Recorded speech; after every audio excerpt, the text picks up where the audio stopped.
Welcome, dear soul. In this series, I will impart with you a perspective that we sometimes overlook, the soul's perspective, and offer some ideas on some of the ways we could live our lives without derailing too much from our soul's mission. Because if we do, we lose sight of it and falter, and not only as individuals, but as a collective.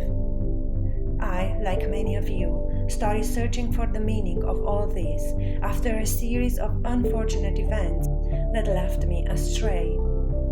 After all, I asked myself, what is the point? Is there a purpose for me to find in this lifetime? And how come some people seem to have found it, while others like myself have not? 7 years ago, both my personal and professional life took a turn for the worst, and I found myself defeated. At first, I blamed the others for not appreciating my efforts. Later, I blamed myself for not having tried harder.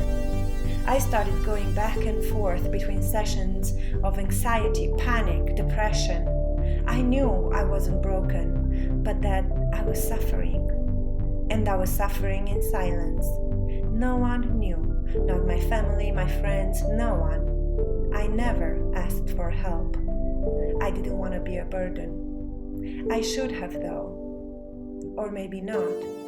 We will talk about that later. I remember waking up at 3 a.m. every morning, drenched in sweat and terrified of the new day ahead.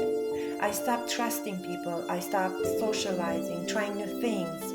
I stopped smiling.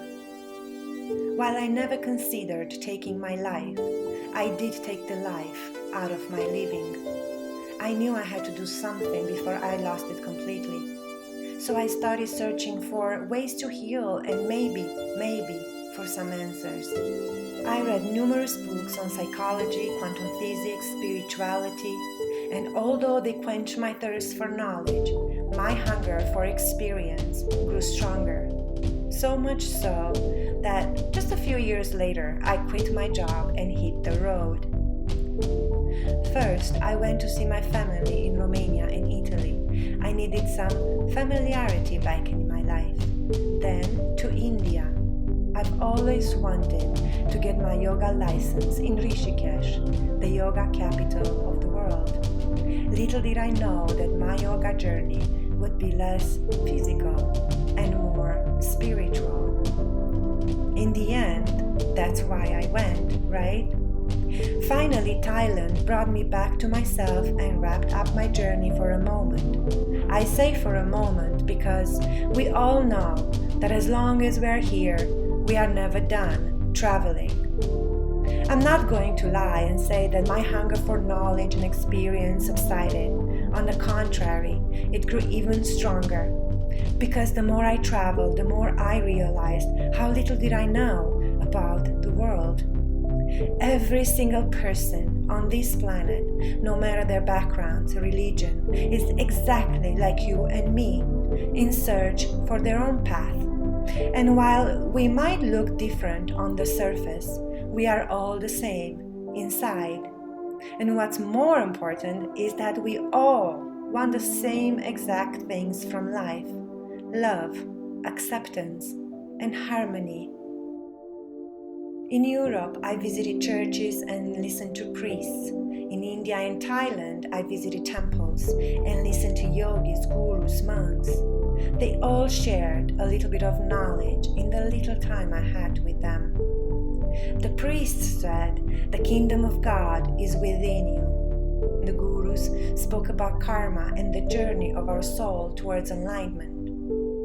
While they had different ways of sharing their understandings, they all agreed on the fact that we are part of God, or that God is part of us, and we are here to do God's work. And what in us has come from God and goes back to God? Yes, you guessed it, it's our soul. For the first time in my life, I really started pondering my life not from a human perspective, but from my soul's perspective, and try to understand what it wants. I'm 100% sure that each and every one of you knows that you are the soul more than you are the body. I'm sure that in one way or another you did feel the connection with God, or the energy of the universe, or higher self, or whatever you want to call our source. You might not have fully understood it, embraced it, cultivated it. Some of you might even have taken it as a passing moment or called yourself crazy for feeling this way. I'm saying this because I felt exactly the same way I described.